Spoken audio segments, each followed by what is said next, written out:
Assalamualaikum Oh, warahmatullahi nisin. Oh, sabaran men. Yo, Mas.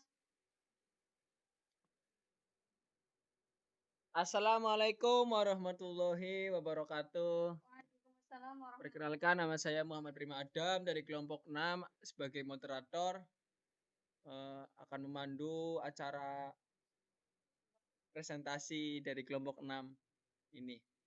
Mengenai konsep dasar pembelajaran.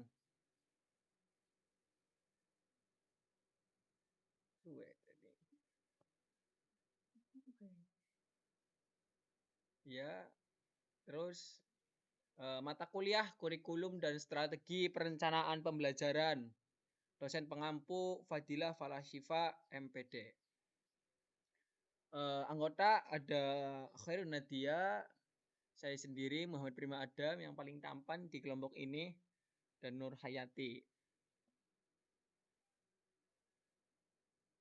Pendidikan Ekonomi A, Stikip NU Kabupaten Tegal.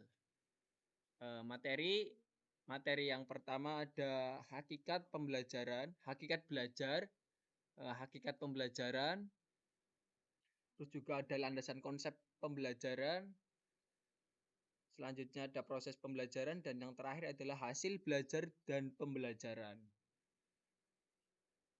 Yang pertama akan disampaikan oleh Khairun Nadia.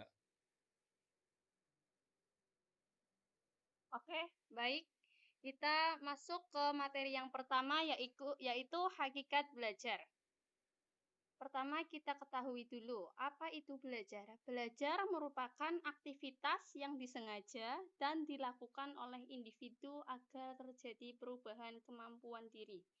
Jadi di sini belajar itu aktivitas yang disengaja dan dengan belajar itu kita dapat memahami apa yang belum kita ketahui sebelumnya. Contoh lainnya seperti di sini Maharani. Maharani itu tidak dapat berjalan dengan lancar. Kemudian dia belajar dengan rajin dan giat, akhirnya dia bisa berjalan dengan lancar. Oke, proses. Proses. Belajar adalah proses mental dan emosional atau proses berpikir dan merasakan. Seorang itu dikatakan belajar apabila pikiran dan perasaannya itu aktif. Jadi ketika kita di kelas, kita memasuki kelas, tapi di kelas itu kita itu pikiran perasaannya itu tidak di kelas. Jadi itu bisa dikatakan itu siswa itu tidak belajar karena pikiran dan perasaannya itu tidak aktif dalam kelas tersebut. Lanjut tentang perubahan perilaku. Tentang perubahan perilaku ini, hasil belajar akan tampak pada perubahan perilaku individu yang belajar.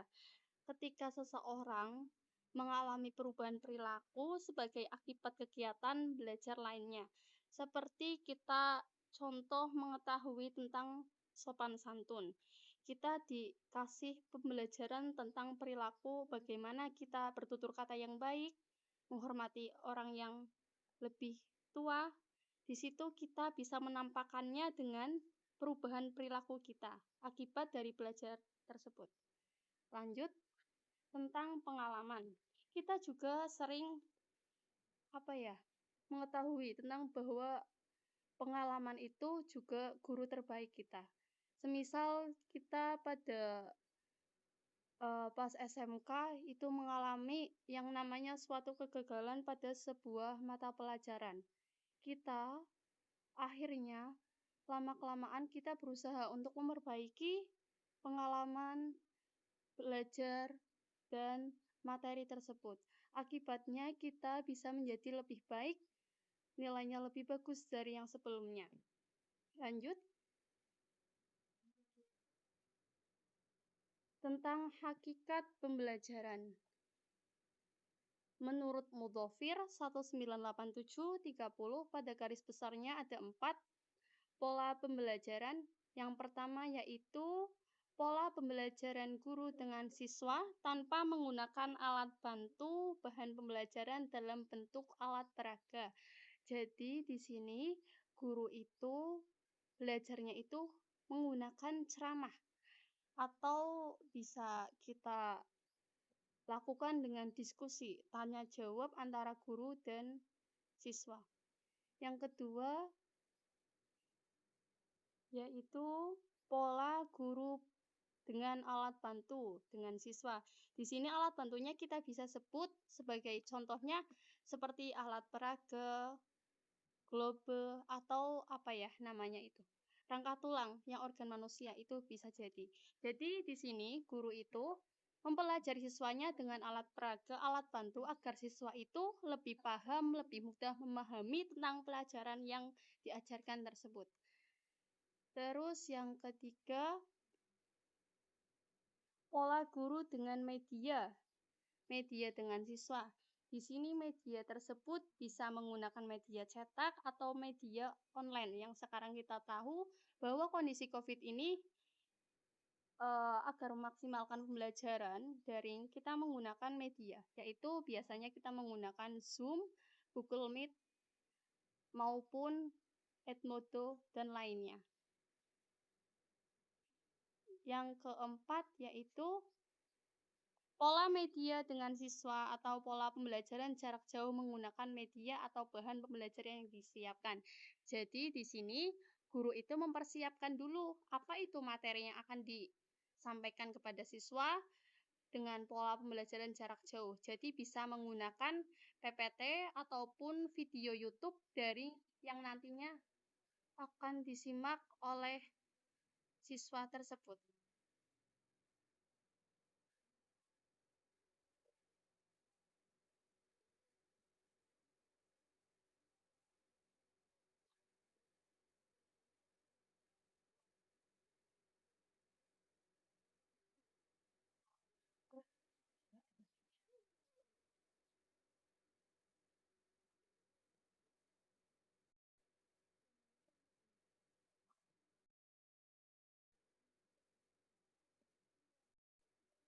Next akan dilanjutkan oleh Muhammad Prima Adam dengan materi landasan konsep pembelajaran.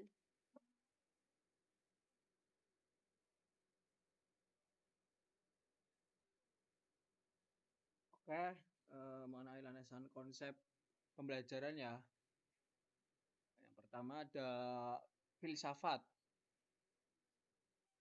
Proses pembelajaran pada dasarnya melibatkan upaya hakiki dalam membentuk dan menyempurnakan kepribadian manusia.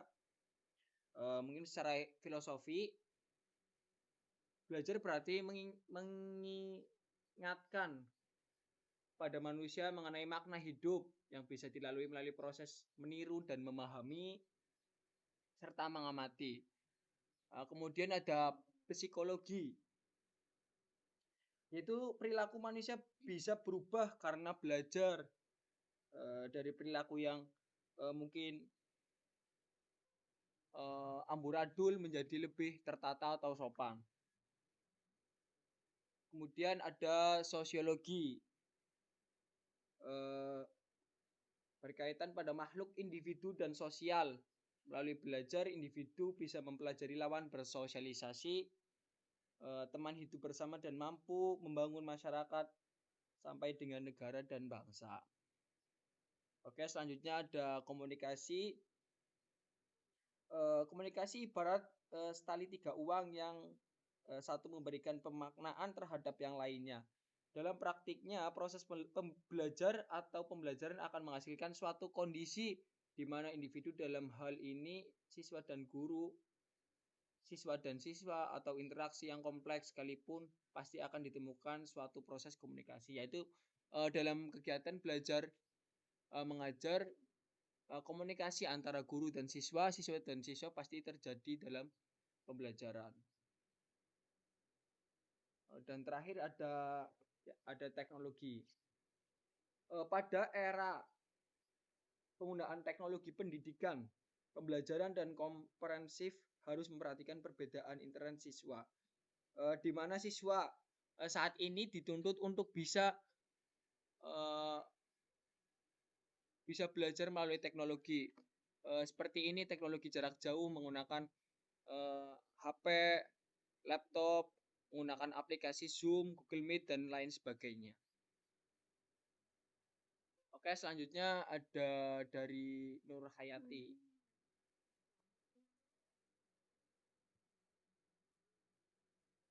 Oke, materi selanjutnya adalah proses pembelajaran.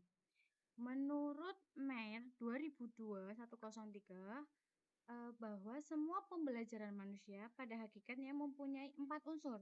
Unsur yang pertama ada persiapan. Persiapan itu hal yang penting, tapi terkadang sering dilupakan. Persiapan itu seperti kita itu mempersiapkan tanah sebelum kita menanami benih. Contoh persiapan itu seperti kita tuh mengubah sugesti negatif dari pelajar menjadi sugesti positif. Seperti ketika kita pertama kali nih mendengar materi yang akan dibahas untuk pertemuan ini, pasti ada pikiran seperti takut, dia khawatir atau gimana. Nah, seorang pengajar itu harus membuat sugesti negatif mereka itu menjadi sugesti positif. Dan juga ada persiapan seperti persiapan ruang kelas. Ruang kelas yang tidak bersih atau kotor dan kumuh itu bisa mengganggu pembelajaran yang dilakukan. Dan unsur yang kedua ada unsur penyampaian. Unsur penyampaian di sini adalah ketika seorang guru itu menyampaikan materi kepada muridnya. Jadi materi kali ini adalah materi seperti contoh materi logaritma. Berarti nanti seorang guru itu akan menjelaskan tentang apa itu logaritma, bagaimana rumusnya, bagaimana cara kita mengerjakannya, seperti itu kepada siswanya. Dan presentasi fasilitator berhasil jika dapat menimbulkan, jadi apa ya, ketika guru itu berhasil menjelaskan ketika bisa menimbulkan minat, menggugah rasa ingin tahu, dan memicu pembelajaran bagi siswanya. Yang ketiga ada latihan. Latihan di sini itu seperti setelah nih kita belajar tentang logaritma itu apa, terus kita mulailah mengerjakan soal-soalnya yang mudah. Seperti guru memberikan soal, lalu kita mengerjakannya, lalu guru membahasnya bersama-sama. Seperti itu. Jadi kayak setelah materi kita berikan latihan. Dan yang terakhir ada unsur penampilan hasil. Unsur ini itu setelah kita belajar nih, kita sudah latihan, sudah belajar mengenai logaritma itu apa, cara mengerjakannya itu bagaimana. Terus yang terakhir itu menampilkan hasil. Biasanya itu biasanya nih kayak melakukan ulangan. Jadi guru biasanya satu bab materi selesai itu melakukan ulangan untuk mengetahui sejauh mana sih siswa itu memahami materi yang udah disampaikan. Apakah mereka benar-benar memahaminya atau hanya sekedar iya Bu paham atau yang lainnya seperti itu. Next ada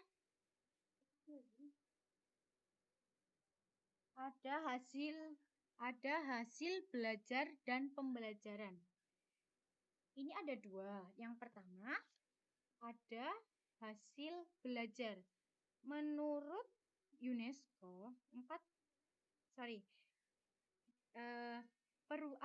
hasil dari belajar itu ada ditandai dengan adanya perubahan perilaku dari siswa itu sendiri. Jadi yang awalnya nggak tahu jadi tahu, yang awalnya masih ragu-ragu untuk mengerjakan soal itu jadi yakin bahwa oh saya bisa kok kayak gitu. Terus kayak yang udah tahu semakin tahu, bahkan kayak ngelotok gitu loh, udah paham banget, udah jadi suhu kayak gitu.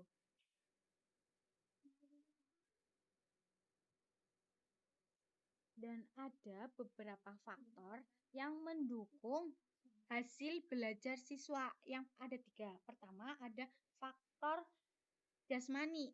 Jadi kalau kitanya itu fit, sebagai pelajarnya itu fit, ketika kita menerima materi apapun insya Allah akan masuklah, ya kan? Tapi kalau Iya, benar. tapi kalau kitanya lagi kurang fit ya, lagi patah hati, Sakit, lagi galau, lagi merana. Enak ya apa badan. lagi nggak enak badan atau yang lainnya pasti apa ya kayak apa ya membuat apa yang disampaikan oleh guru itu yang Enggak masuk ke masuk. kita itu cuma sedikit hanya beberapa persen doang Ya, kayak karena gitu kurang fokus. ya kayak melihat dia lagi Ya, terus yang kedua ada faktor psikologi ya kayak sep- seperti kayak ada masalah ya seperti tadi kayak ada masalah lagi diputusin sama pacar atau kayak lagi lagi ada masalah masalah keluarga. keluarga ya akhirnya eh, ke bawah-bawah sampai sekolah akhirnya nggak fokus di ya mana kan Mas Adam seperti ada itu masalah? jadi Masalah hidup kan tiap hari. jadi ketika kita katanya ketika kita berangkat sekolah tinggalkan masalah yang di rumah tuh di luar sekolah ketika kita sekolah ya fokuslah dengan sekolah itu katanya seperti itu dan faktor yang ketiga ada kematangan baik fisik maupun psikis contohnya itu gini eh kita ini kan apalagi nih masa pandemi nih apa-apa serba online kita kayak Zoom juga menggunakan laptop atau handphone kan ketika fasilitas yang ada itu tidak mendukung kita akhirnya kita juga nggak bisa apa ya, menghasilkan hasil belajar yang Maksimal. maksimal kayak Iya, gitu seperti kuota juga ya. kuota juga Kan butuh mendukung uang. yes yang kedua pas apa ya materi yang kedua itu ada motivasi menuju hasil proses pembelajaran motivasi sorry motivasi itu apa ya setiap apa yang kita lakukan ya pasti ada motivasinya ada motif di balik itu semua kayak kita eh belajar nih ya karena motivasinya apa motifnya apa kayak contoh pembunuhannya kemarin loh yang ibu yang menggorok 3 anaknya itu kan apa ya ada motifnya sendiri ya kita nggak tahu lah Ya, seperti pada ini ya, berarti motivasi ya menuju hasil proses pembelajaran. Kita semisal ingin ikut SNMPTN, Senam senam PTN. PTN kayak saya itu pengen loh ikut senam bisa PTN masuk kita itu UGM. pengen lolos kayak kemarin sorry kayak dulu kayak pengen masuk UGM UI. lewatnya senam PTN nah gimana caranya kita lolos nih berarti kan pasti adalah cara-caranya terus motif kita untuk ikut itu apa kayak gitu loh seperti itu terus benar. Motivasi itu ada dua ya. Motif itu ada dua, motif primer dan motif sekunder. Motif primer itu motif yang mendasar. Jadi kayak apa yang motif mendasar apa yang membuat kita itu ingin melakukan hal itu kayak gitu loh. Terus yang kedua ada motif sekunder kayak motif karena pengalaman. Jadi kayak kayak contohnya motif ingin berprestasi lebih kayak lebih kayak gini gini wis kayak kemarin aku itu paralel 3 sekarang aku pengen masuk paralel 1 terus akhirnya dia semangat lah belajar dia lebih giatkan lagi dengan cara-cara yang akan membuat dia itu berhasil gitu loh akan masuk ke jadi apa paralel 1 seperti itu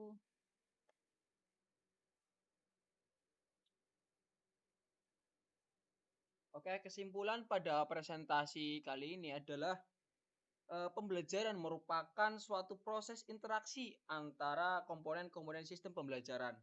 Konsep dan pemahaman pembelajaran dapat dipahami dengan menganalisa aktivitas komponen pendidik, peserta didik, bahan ajar, media, alat prosedur, dan proses pembelajaran. Perubahan dan munculnya beberapa konsep dan pemahaman tentang belajar merupakan suatu bukti bahwa pembelajaran adalah proses mencari kebenaran, menggunakan kebenaran, dan mengembangkannya untuk kepentingan pemenuhan kebutuhan. Mungkin sekian dari kelompok kami, kurang lebihnya mohon maaf. Wassalamualaikum warahmatullahi wabarakatuh. Terima kasih teman-teman. Hai, bye. I love you.